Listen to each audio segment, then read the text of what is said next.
Okay, well, good morning and good afternoon, good evening, everyone. I know some are still joining, but figure in the interest of time, we'll get started. Welcome and thank you for joining us today for this webinar on the skills we really need, the impact of the Educate Experience program in Uganda.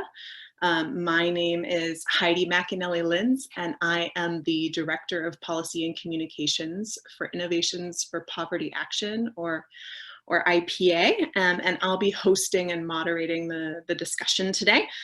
Just quickly before we get started, to kind of housekeeping things, want to let you know that there will be time for Q&A at the end of the session, so at any time you can send your questions through the Q&A box, and we've also already received some from you, and we'll answer as many as we can today.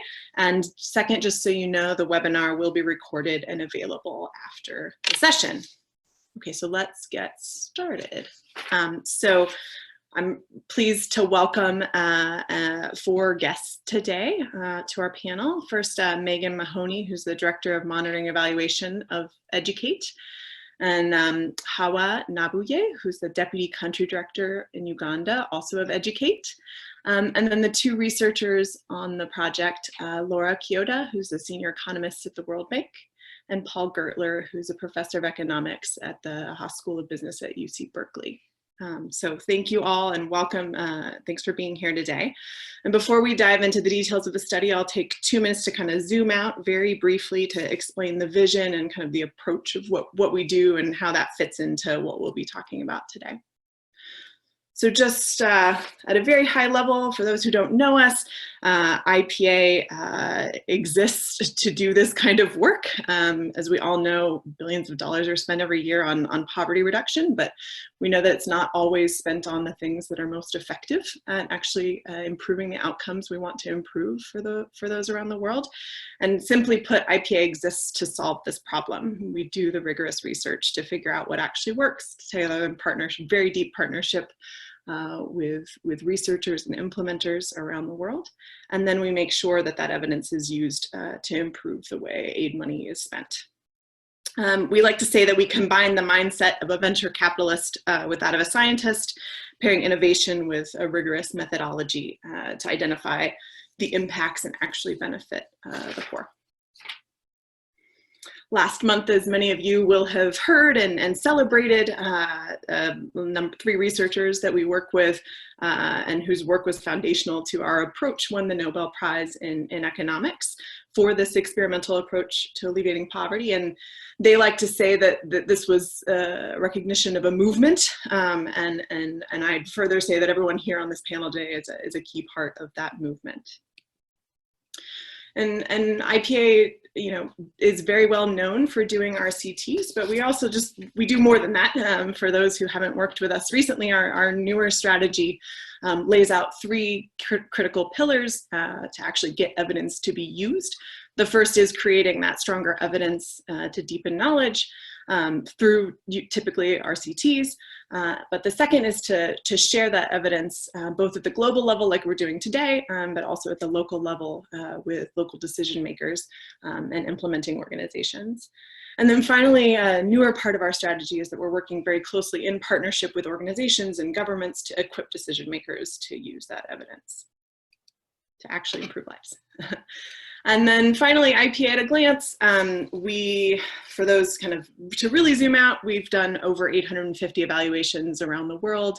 We have a deep local presence in 22 countries, and really IPA is all about partnerships. As you'll hear today, we work with partners like Educate, as well as governments like the Ministry of Gender in Peru, and hundreds of researchers from top universities around the world, from UC Berkeley, like we'll hear from today, as well as like the University of Ghana. And this work simply wouldn't be possible without those partnerships. So now for the main event, this study sought to understand more how we give youth the skills to be successful. And I'm going to pass it off to Hawah and Meghan to explain more about the model itself. Great, thank you, Heidi.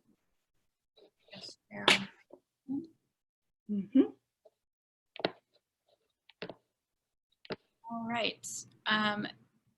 Good morning, afternoon, evening, everyone. Hawah and I are from Educate. We're going to talk a little bit about our model and what motivated us to engage with researchers and conduct an RCT. So I'm going to pass it to Hawah to walk us through who Educate is and what we do. Right. Thanks, Megan. At Educate, we work with high school youth, and we believe in solving the mismatch between education and the gap outside education. And with this, we know that there's a huge broken promise of education. So when students go into school and they learn what they're supposed to learn, by the time they finish school, they find themselves without the skills that they need to survive in the life after school. So, and then this basically limits them in terms of attaining further education, overcoming gender barriers and inequalities, and at the same time, not able to secure formal sector jobs. And this is a big challenge for Uganda, particularly because our Africa's youth population is growing, and Uganda as well. We have the second youngest population in the world. Also with that comes with a high youth unemployment and lack of formal jobs. And according to statistics, 40% of the world's population will be African by around 2100. And our population in Africa is estimated to grow from around 1.2 to 4 billion. And again, this is a big number, and we know a big number of those youth are going to have to pass through the secondary education. And a report done by ActionAid found out that unemployment among secondary school graduates in Uganda is as high as 62%. And we believe that secondary education is a right untapped resource for development, because if students are equipped with the necessary skills, they'll be able to leave school, start businesses, and also use these skills to earn a living for themselves, but at the same time be able to achieve the broken promise of education, because a lot of parents send their kids to school with the hope that once you finish school, you'll be able to get a job and be able to cater for yourself, but also be able to look after your family, because we also have a very big extended family that has so many numbers. So at Educate, how do we tackle this challenge? We work with this to solve the youth unemployment by partnering with the schools directly and governments to reform what schools teach and how they teach it, so that our students can have the skills to start businesses, get jobs, and be able to drive development in their communities. And we believe that transforming secondary education is a major way to disrupt the system problem of youth unemployment in Uganda. And currently in Uganda, we've been able to work with over 32,000 youth in over 800 schools, directly working with the teachers and the students. And in Rwanda, working through the government of Rwanda, the Ministry of Education, we've been able to work with over 10,000 youth, working with over 275 schools. And in Kenya, we are also working with the ministry in terms of reviewing the curriculum, and we've been doing a pilot. And here we've worked with over 3,600 youth with over 60 schools within Kenya. So how do we run our program? So our program is called the Educate Experience Model, and it has three major components. One is the skills course, where students get to go through the program and practically go through what it means to run an entrepreneurship or a business. So one, they'll be able to learn how to come up with a business idea, how to fundraise, and they practically do this within the schools. And so the second is the student business club. So the students now have to practice running businesses. Here as students, they form groups and they come up with business ideas, they come up with the projects, they fundraise, they make profits, they make losses. Ideally, they learn how to work as a team. They indirectly also learn how to do the soft skills that are not ideal, that come with practice. For example, public speaking, how do you speak with others? And this we've seen has been able to help students start businesses and also be able to solve some of their challenges later in life, including decision making. Our third component is mentorship. Here we have our mentor who goes to school and supports the students. Our mentor is supposed to help the students come from I can't. For example, when we go to the students, we are telling them all the things they can achieve, and that takes a lot of mindset and attitude change. And also going through the program from I can't, from nothing to by the time they finish school, they need support, and that's what our mentor provides to the students. But also the students get to have peer-to-peer mentorship where they get to support and advise each other, and also encourage the entire schools, and they share knowledge, which is what we call exponential empowerment. In terms of skills, we look at schools in two ways. One, we look at it in terms of both the hard skills. These are the business or employable skills. And here we look at things like products making. Can they be able to make products to sell? Savings, business planning, project management, things like market research. How do you do bookkeeping? At the same time, we look at the 21st century skills, looking at things like teamwork, grit, public speaking, confidence, creativity, critical thinking, skills that are critical, even if a student is not going to start a business per se, but if they're going to go into employment, at least if they can think critically, they can express themselves, and they can, work within a team, which are skills that employers need. When we did a research and found out these are the skills that employers need. So we make sure that our students are equipped with these skills and able to find jobs within the labor market. I want to tell you a story about one of our students who has gone through our program. Sarah is one of our students who is a mentor as well currently. When Sarah joined our program, she was just like any other student with the hope of finishing secondary and going to university. Unfortunately for Sarah, there was a tragedy, and she lost her father. This meant that they didn't have money to pay for her school fees and also her 8 siblings, because the mom was a stay-home mom and the dad was the breadwinner.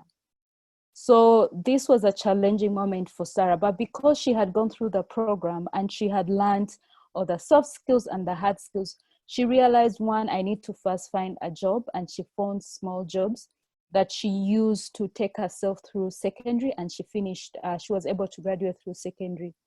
And secondly, after that, she also started a business where she works on, she's into fashion, and she does fashion, and she sells clothes in Tanzania and also in Kenya, because she realized there's a market also in her area where most people would travel several miles to Kampala to buy clothes. And she realized, oh yeah, there's a market here, and she started a business providing clothes.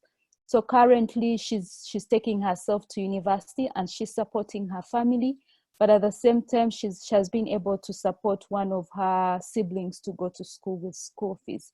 So again, Sarah is just an example of what the program can do, or what the program does for several other youth in Uganda.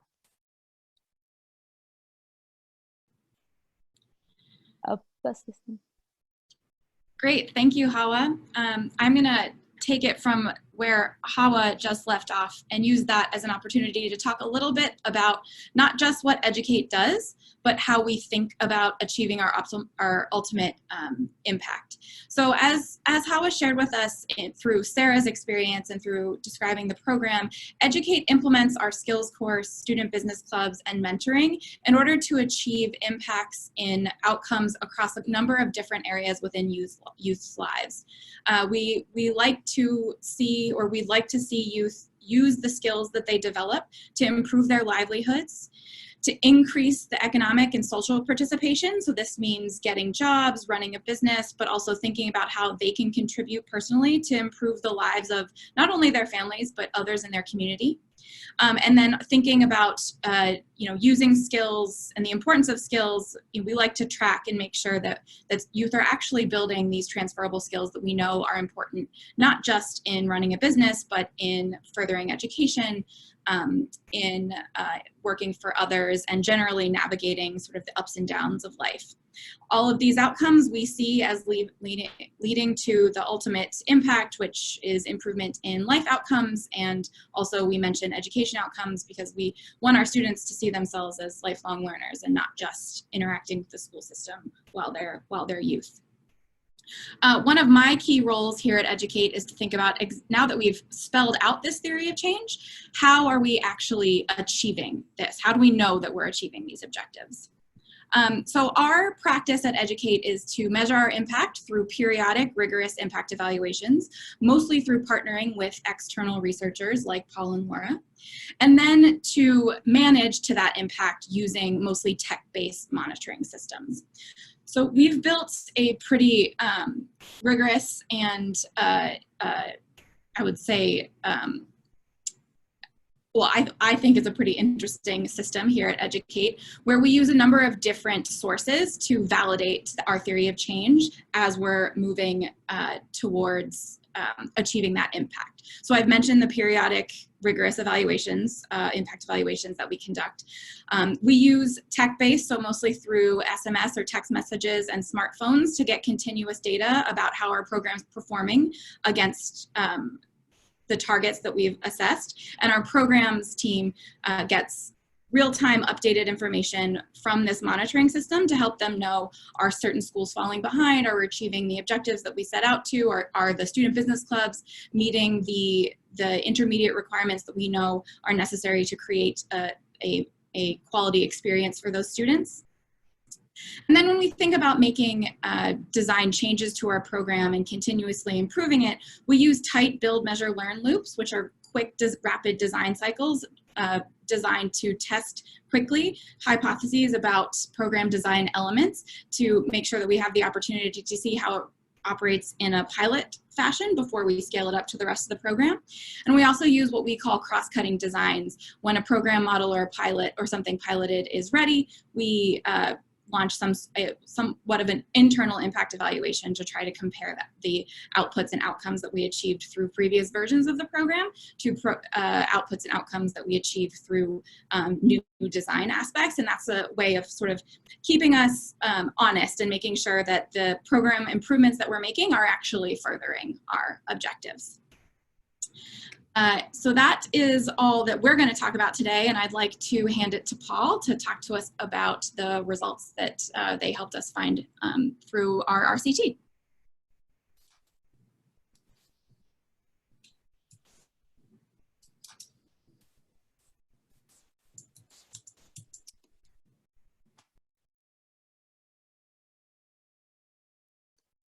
Okay.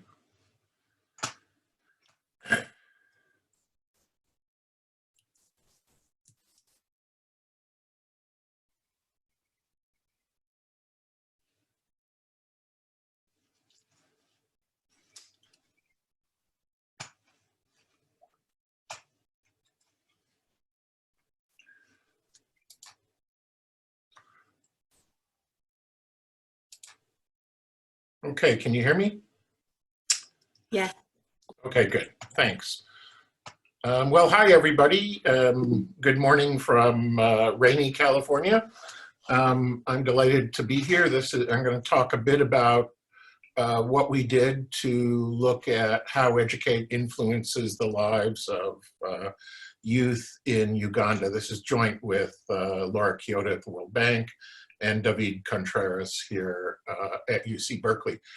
This project came about when I was chief economist for human development in the World Bank about 15 years ago. And the bank and other international organizations and even governments had been investing heavily in secondary education to solve a youth unemployment problem. As the data started coming in on that, we started to realize that we had been promising youth that secondary education would transform their lives, but we didn't see large increases in employment and earnings across this cohort. And that caused a re-examination of what's going on in secondary school. Could we really be teaching things that are not appropriate or not most helpful for youth to take control of their lives? And most secondary curriculum is based on Western models. And what we started to realize was the job market in places like Uganda was very different than places like France, England, the United States, where most of the employment, most of the job opportunities or livelihood opportunities are really being employed by others. In Uganda and most African countries, 70–80% of the employment is self-employment, and that required a different type of skills, entrepreneurship skills. And so we started developing a curriculum to create a mini MBA and evaluate that. And as we started working in Uganda, we came across Educate, who helped us implement that. And that led to another intervention called SEED, which was a mini MBA. At the same time, we noticed how truly innovative Educate was in terms of their ideas. And more importantly, they had really developed a strong partnership with the government of Uganda, in particular, the Ministry of Education. And their program, which was different from the mini MBA, was already being integrated into the education system. And we felt we had a lot to learn from this, both because of the curriculum, and second, because governments were really enthusiastic about that. And for the opportunity to scale an intervention, working with something that governments have already bought into, with a local NGO seemed to have more promise than a bunch of Western academics coming in and trying to sell them on their model. So that's really where we are. Let's see. It's interesting to listen to Meghan and Hawah talk about their view of the Educate model, because it fits very well with what we know in the literature, in the scientific literature. And I think of Educate, or we think of Educate on the research side, as a leadership program, creating people who can lead the creation of businesses and lead employees to better economic outcomes, to work in politics and community to identify community needs, mobilize individuals to develop and implement plans to solve those. And also, really, these same types of skills are critical within their own lives and their own family. All of it involves identifying problems, goals, and objectives, developing plans to implement those, and obtaining the skills and the skills to implement those plans and to not be distracted on those plans. And there's work in both the economics literature and the psychology literature, which says really there are a whole set of soft skills which seem to really be characteristics of leaders, politicians, business leaders, community leaders, that these soft skills, such as grit, such as being able to manage your own emotions and lead and manage others through inspirational motivation, how to influence people, those are really skills that are very important.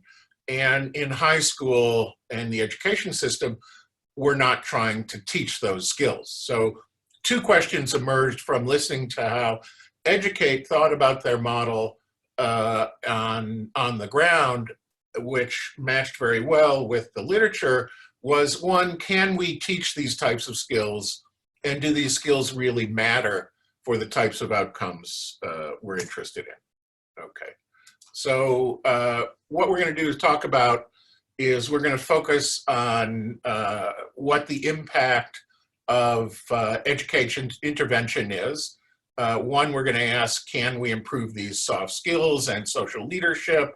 Are these changes persistent? So one of the nice things about this study is we're going to follow students after the Educate program and interview them about 3.5 years after the resulting, after the intervention ended, after they received the education. So we're not looking at 12 months afterwards where things like skills have to develop and those skills have to affect life decisions. So we've got a long enough period. We're going to focus on how do these skills shape people's lives through the life skills and how early. In particular, what we're going to look at today is, do youth take these skills from Educate program and how do they affect their own lives? In particular, we're going to look at investments in human capital, success in that. We're also going to look at key things that can affect youth's lives and welfare, and particularly things like their choice of partner and what type of partner do they get better partners who are better educated, who have preferences the way they do, that there's less intimate partner violence, that it lowers fertility so that early pregnancy doesn't throw you off your life course. So those are the types of things we're going to look at today, and we're going to look at economic outcomes. And so that's where we are. Okay. What are the main takeaways? So you know what we're going to find, so there are no surprises. We don't want to know, we don't want any, this is not a mystery where we'll find out the butler did it at the end. So let me tell you who did it. Educate had large impact on the acquisition of what we call soft skills: grit, managing anxiety, the big five like openness, conscientiousness, communication, negotiation, all the types of things that, all the types of skills that strong leaders seem to exhibit in the literature. Interestingly, we don't see from the Educate model that that the students acquired much in terms of hard skills or business knowledge. And that's not too surprising since 80% of the hours of the Educate model are focused as on soft skills and only about 20% are on hard skills.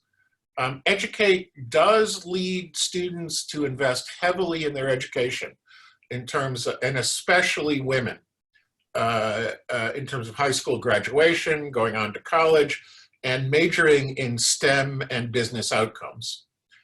We don't yet find that these skills translated into better labor market outcomes or earnings, and we think the reason for that is it led more of the students to continue on to tertiary education, and these students have not yet entered the labor market.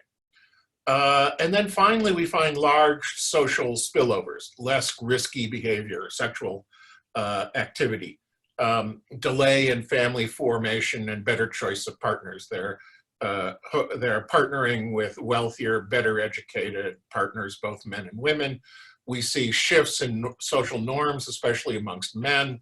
Norms change so that the status of women improves, and we see reductions in intimate partner violence. Okay, so with that in mind, let's look at what's going on. So Hawah explained what the Educate curriculum is, so I'm not going to repeat that. And I do want to focus on the allocation of the training hours. So we have 48 hours over 5 terms in the skills development. Mentorship is about 13 hours, and then we have these student business clubs. And you can see on the left, what did I do? On the left, the types of hard skills that are taught, and on the right, the types of soft skills. And about 20% of the time goes into teaching 20% of the time goes into teaching the hard skills, and on the right, the soft skills. And so we're looking at things like creativity. How do I design solutions? Critical thinking and problem solving. Taking the initiative, being proactive. Accountability and self-equity. Networking, social responsibility, goal setting, prioritization, speaking and communications, resilience, confidence, team building. And what we're going to try and do in the measurement is try and measure at least knowledge of the hard skills and whether or not you've acquired soft skills using two types of measures. One, measures that have been validated in the literature out of psychology based on self-reports, and then two, a set of task-based things, task-based tests where we ask students to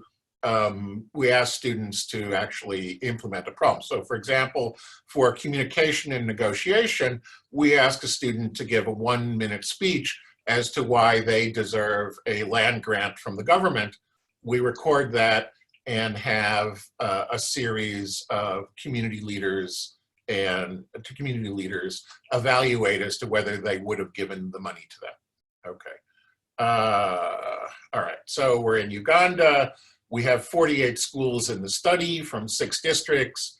24 are allocated to each arm of the study. Okay. The baseline was in 2012, and the program was implemented in 2012, 2013. We have about 2,000 students, about 40% of which are female, enrolled in the study. And we go back in 2017, about 4 years later. All right. Okay, so now let's look at some of the outcomes on skills, education, and labor market participation. And so the first thing I want to do is look at the outcomes of these soft skills. So along the bottom of this graph are the measures we're using. These are all essentially using 5 to 7 item self-reports. So stress is, can I better manage my stress? Am I lower stressed? We find that leaders are people who keep their emotions under control. And you can see right there that there's that stress levels go down substantially. These are the stars indicate statistical significance, and the coefficient are measured into the standard deviations of improvement. So we see a reduction in stress of 0.14 standard deviations, which is enormous relative to the literature. Self-efficacy is basically how much in control of my life do I feel? Do I feel that my actions will lead to outcomes, that I can do it? That goes up by 0.1 standard deviations. Grit, this is really the perseverance and passion to achieve a goal, and that goes up by 0.14 standard deviations. And then if you go all the way to the right, we see that creativity, which is basically, we ask them to list all the things they could do with a stick, with a rod. And the treatment group had 0.13 standard deviations higher on this. And this in the psychology literature is associated with big increases in productivity. And then the one just to the left of that, which is pro-social preferences, this is how much I care about the poor. This is a task-based game where I can either, I give you some money and you can either keep it or give it to another group. And we find that the Educate treatment group was much more generous and seemed to care about the community more than themselves relative to the control group. So soft skills along these measurements are increasing substantially. In terms of the Big Five, if any of you have heard of that, I'm going to go all the way to the right, the yellow bars, which are summary measures of the Big Five. Plasticity is really, the first yellow bar is a combination of openness and agreeableness. This basically says, how much do I listen to other people? How much am I willing to accept new ideas? That goes up dramatically. And then the one on the right, stability, that's a combination of how extroverted you are, conscientiousness, neuroticism, and that goes up a little. Okay. And then finally, we have this additional task-based measures of soft skills. And here we have, we're going to look at the results from persuasion, which is you're given a scenario and you're asked to convince a hypothetical government body to give you something, that you are the most deserving. We taped and recorded this and had a bunch of experts grade it. Then we ask a bunch of questions to these experts. In the first green bar, it's, would you give the land to the person? And the diamond is the mean of the control group, and the bar, the level of the bar, is the mean of the treatment group, and there's a 6 percentage point difference, and that's statistically significant.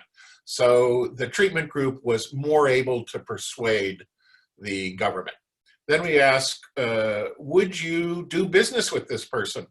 And there's a 9 percentage point treatment effect on that question. And then, would you hire this person? There's a positive but insignificant 5 percentage point increase. And so we're finding that, that in this task-based measure and the creativity measure where task-based, the Educate intervention seems to improve those. Now, Educate had both the soft skills and hard skills interventions. These are a set of knowledge questions about hard skills, and like the business knowledge score, which is the blue bar, a summary of all of these, is insignificant. And we find some effects here or there, but really the Educate curriculum is not as successful in raising hard skills as it was in raising soft skills. All right. Now, one of the goals of Educate, what they teach you to do is identify some goals, a plan to achieve those goals, and skills to deal with distractions from those goals. So, so now we want to see how that was affected in terms of how that affected really objectives and attaining those in your own personal life. And so we're going to start with education. On the left, we have whether or not you completed high school. We have in the gray bar for the whole sample, and then we split it into female and male, female being the light blue and male being the dark blue. In terms of high school completion, we find the Educate treatment group had a 7 percentage point higher completion rate than the control group, but there was no effect on males. There was no difference. Then in the middle set of bars, we look at the effect on continuing on to tertiary education, college or university. And again, we find large effects on females, that it was an 8 percentage point increase in terms of going on to tertiary, to college. And then finally, on the right, we look at what the college major was. Was it a STEM or business major, or was it humanities or social science? And we see a 12 percentage point increase in STEM/business for girls. So what we're finding is that these interventions led to substantial increases in investment of girls in terms of educational attainment and the type of skills that they're acquiring out of universities, STEM and business, which have much higher rates of return in the labor market. Okay, now in terms of labor market participation and earnings, we really aren't finding stuff. This is, 3.5 years after high school graduation, and 35% of the sample is enrolled in college. in tertiary education, and the treatment effect was the treatment group substantially increased their enrollment rate in schools. So there's a much higher rate of the treatment group still being in college. Now we expect when they graduate that should translate into higher earnings. And when we go back next year or later this year for the 7.5 or 8 year follow-up, we think this will translate substantially into higher labor market participation, higher business creation, and earnings. Okay, now let's look at some social spillovers, how else it might affect your life. One is a distraction in terms of leading your life goals is risky sexual behavior and fertility. If you get pregnant, it's hard to finish school. It's hard to go out and invest in businesses. So the first question is, what happened to risky behavior and fertility? And what we're going to find is that that these students seem to have fewer sexual partners, less likely to have sexual partners at all, and pregnancy rates are substantially lower. So the first bar is the number of sexual partners since high school goes down significantly. The second bar is the number that had one or more sexual partners goes on. Ever pregnant goes down statistically significant, and fewer children. Okay, so we see the effect on both engaging in risky behavior and pregnancy goes down, which means that that we have students who are able to have more self-control. Okay. Now, another key area is what we're finding is, or a concern in Africa and throughout the world, the United States is no exception, is equality of women, gender views. And one of the concerns we have for women especially, both in education, in businesses, in their lives, is that the social norms in society really place restrictions on women.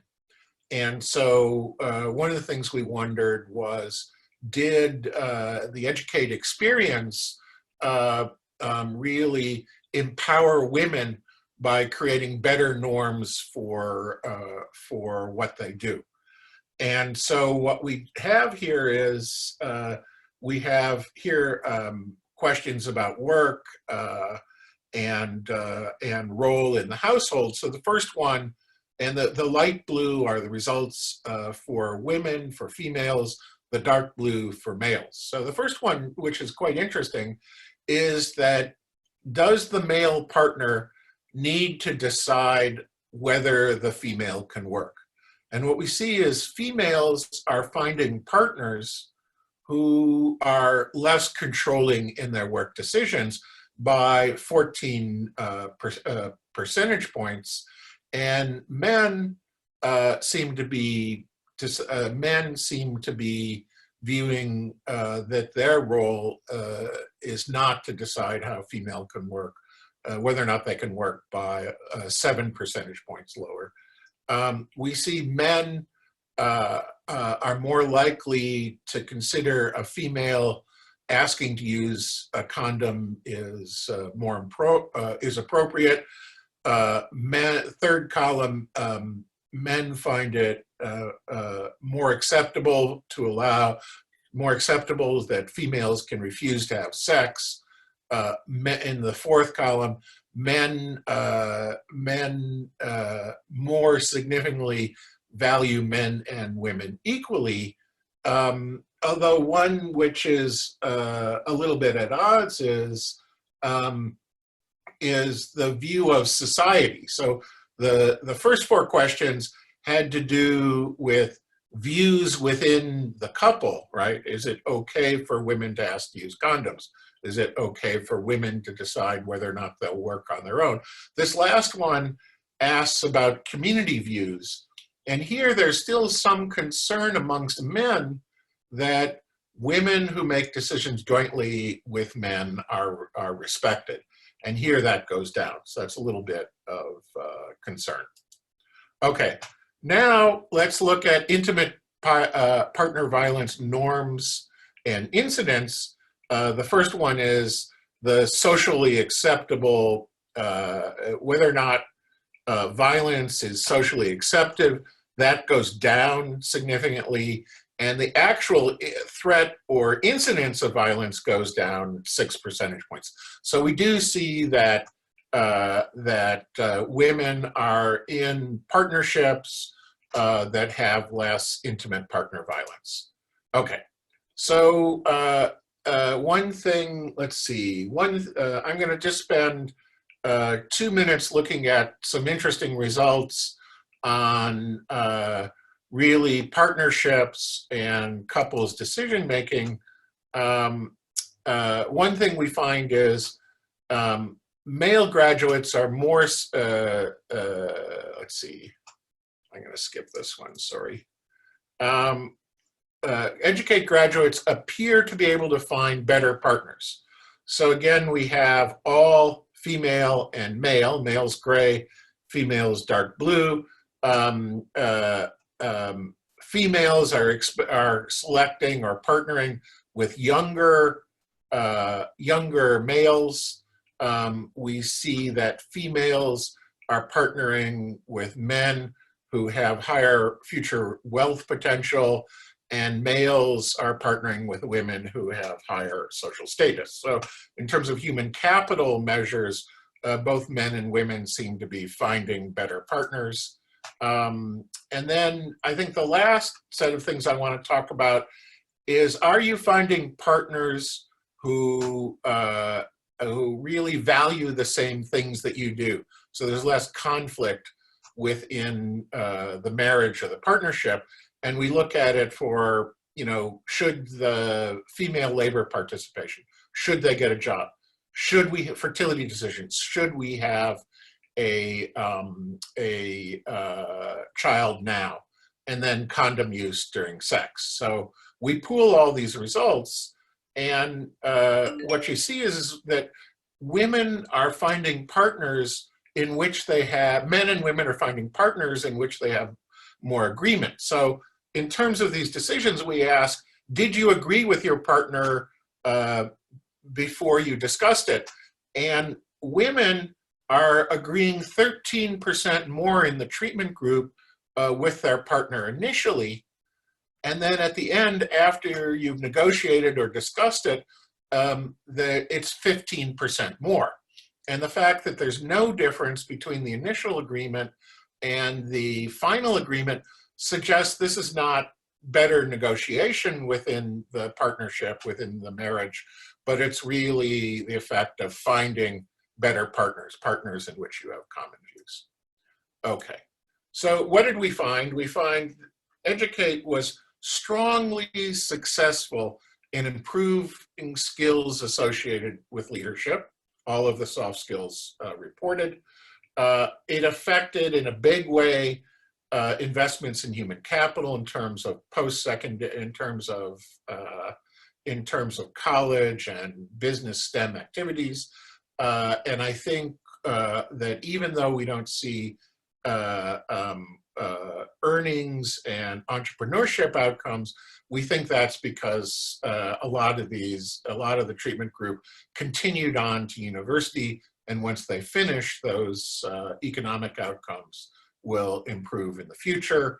And then we have these social spillovers, less risky sex and delayed fertility. So I have a plan and I'm not going to get distracted from that plan. More egalitarian gender norms, that women are moving into society and relationships where they have more freedom, less restriction to improve their lives. And then they found better partners who shared their preferences so that they are able to achieve investments and life outcomes, again, with less restrictions. And I just want to end with thanking Meghan and Hawah for the opportunity to work with you to evaluate this program. We certainly learned a lot. and we were really impressed with Educate's both passion and skills to be able to design and implement what seems to be a really important program that does and will continue to improve the lives of youth in Uganda and other countries. Fantastic. Thanks so much, Paul, for that great overview of the results, and Meghan and Hawah for sharing. And thanks, Laura, also for the work on these results and sharing them.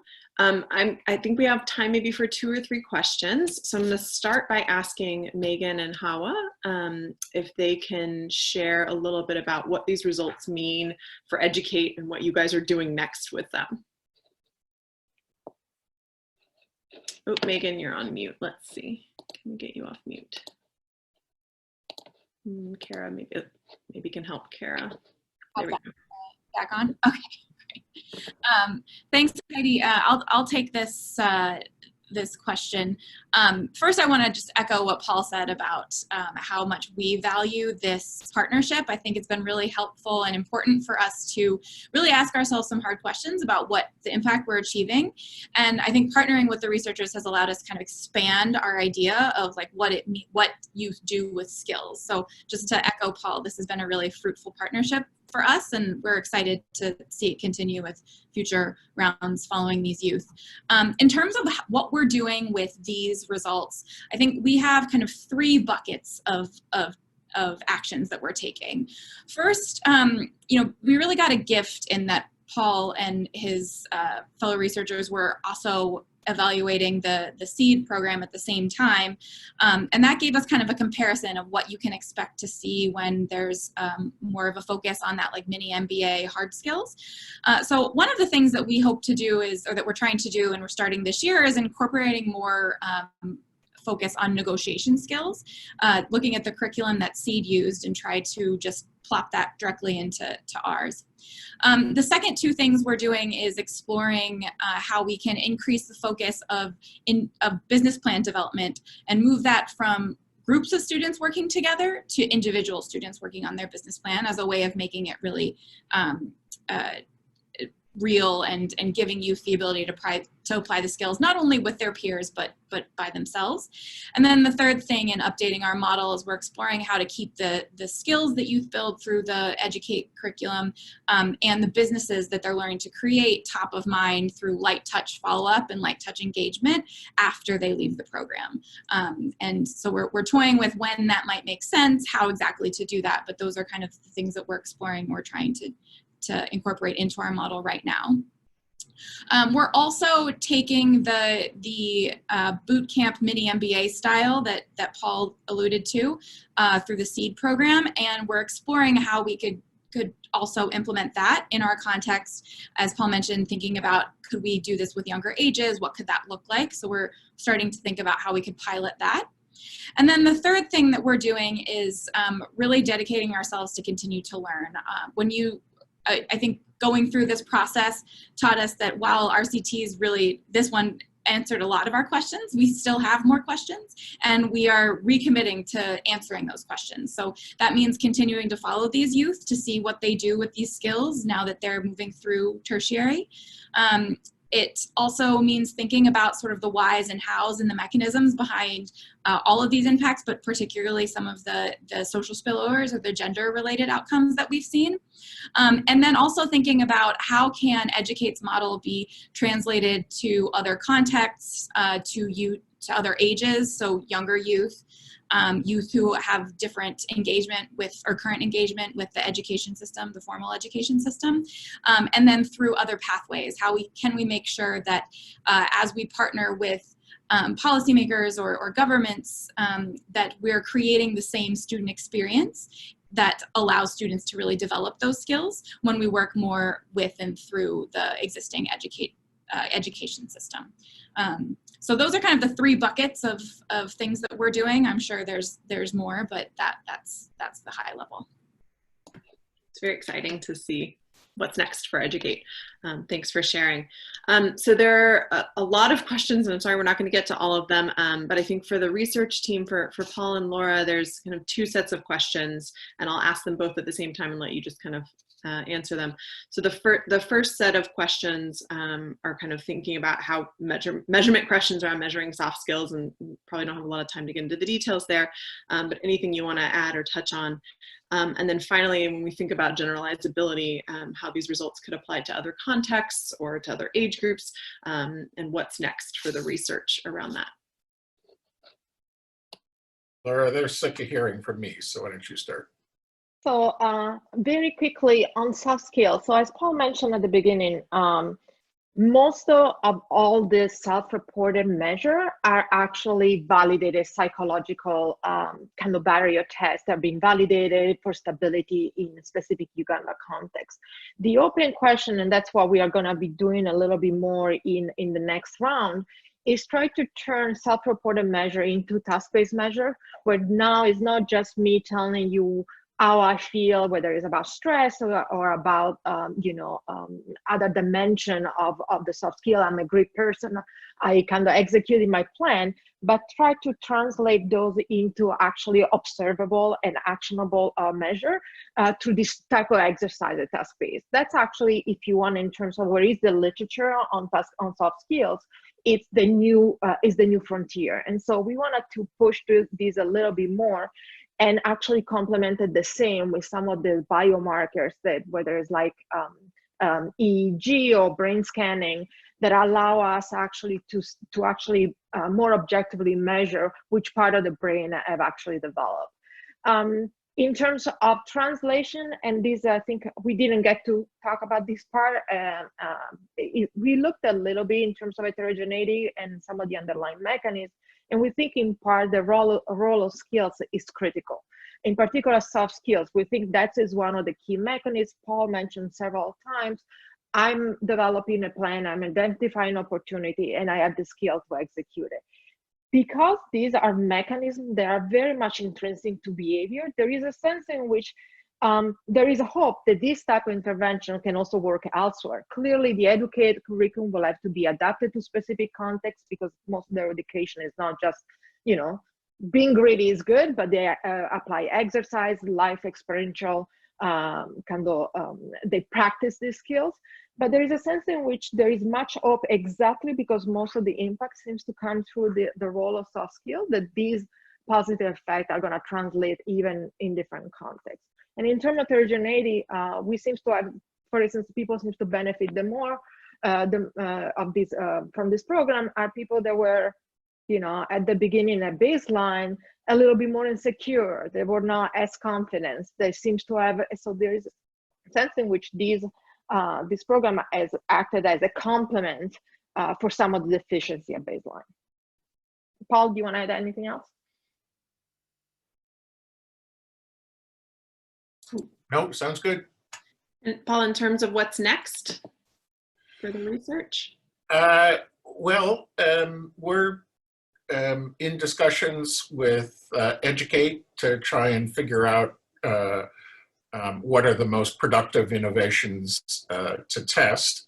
I would say there are two lines. One is we're going back in the fall, which is 7.5 years after they completed the education, and we'll be looking really at a lot of outcomes, in particular the economic outcomes. That's in progress, and we're starting to develop that. And then we're talking with Educate about a set of follow-on studies. So one that Meghan just mentioned, they want to add negotiation and business planning, or improve that curriculum in their existing model. So one possibility is to overlay just those two things on the existing Educate programs, and randomize half to receive, or a third to receive negotiation, a third to receive business planning, and another third to receive both, and maybe a control group, and follow them forward to see what's the additionality of those skills on the existing curriculum. That'd be fairly easy and cheap to do. We think a key element of this really is the age of intervention. So Educate chose adolescents, basically secondary school, the last couple of years. And the psychology literature and the neuroscience literature basically says the brain is in a position to really absorb these types of skills at that age. And so one of the reasons I think we're seeing more success in this age group than, say, amongst existing managers who are in their 30s and 40s to absorb these skills is the population that Educate targeted really is neurologically ready to absorb these types of skills. Now, the literature says that really this begins much earlier, maybe 12 and 13. So the question is, would it be better to really target these types of interventions to a younger age to acquire these skills? Maybe it will help them do better in high school and college and ultimately in the labor market and livelihoods. And it might be even more cost effective. So rather than starting at age 17 and 18 to go to 12 and 13. And so those are the types of things I think we want to focus on in the research. I think the most important thing is we're not letting Educate go. We're gonna exploit them to do good science, hopefully for a long, long time. Well, we like that too. We love partnering with Educate, and I know it's been a very fruitful partnership. And thank you all for your time today, all the partners and funders and everyone on the panel. We really appreciate you, and we look forward to seeing you next time. Stay in touch. Thanks. Organizing.